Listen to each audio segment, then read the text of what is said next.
If you have a small kitchenette and don't think that there is any space in your kitchen at all for a proper waffle maker, well, think again, because this Bella Flip and Store waffle maker that costs about $30 on Amazon can actually fit anywhere.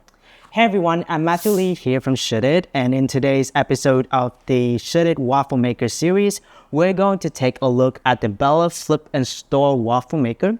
We have a fresh unit from Amazon here today with us, and let's unbox it, see what's inside, and run it through our regular tests of seeing the design, ease of use, and even run it through a quick test here in our lab at Shouldit. Let's dive in.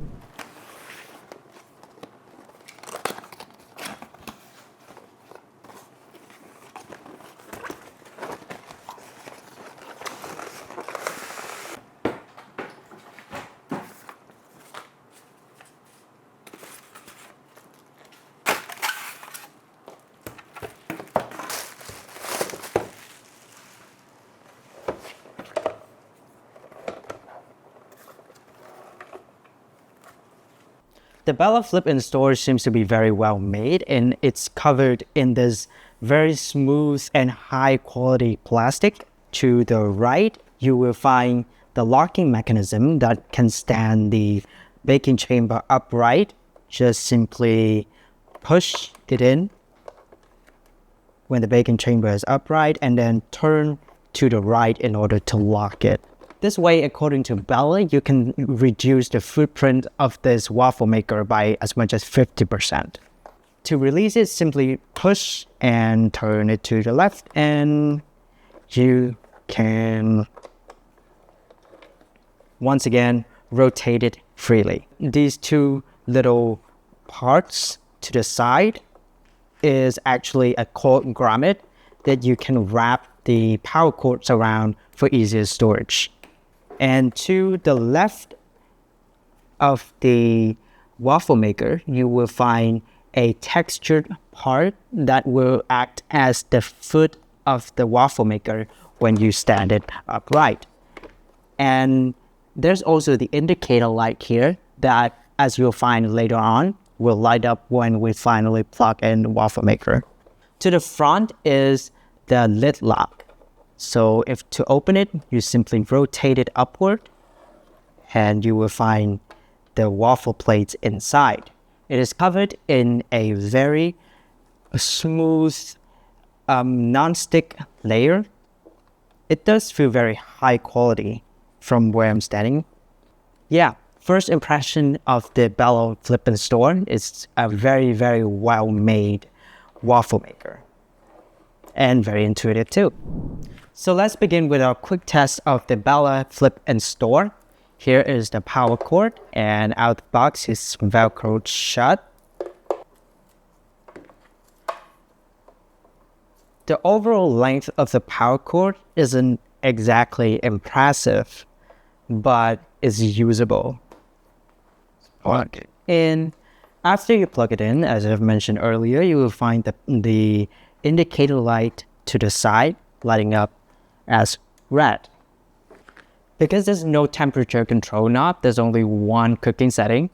So right now you basically just have to plug it in and wait. The plates are properly heated up.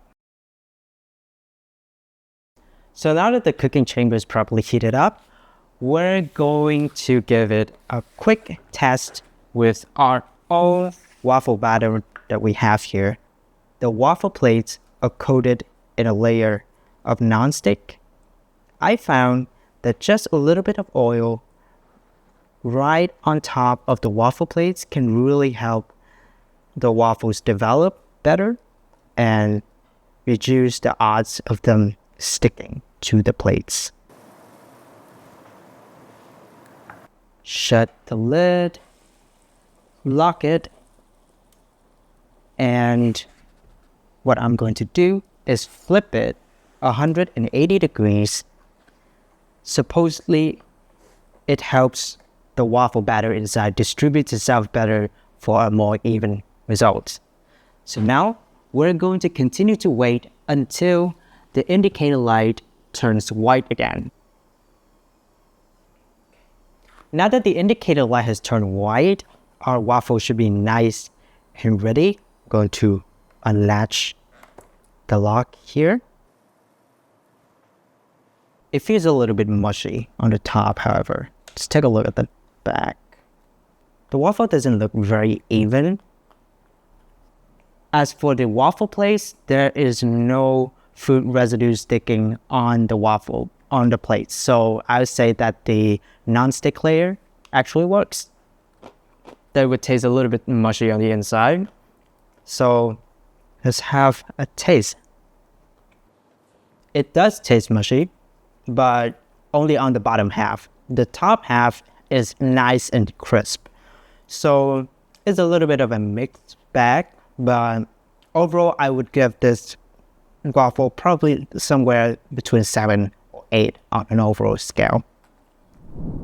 So that's our first look and unboxing video of the Bella Flip and Store. In the upcoming weeks, we're going to have a full review video of this unit available on our channel. So give this video a like and subscribe to our channel so that you don't miss any material coming from us in the future.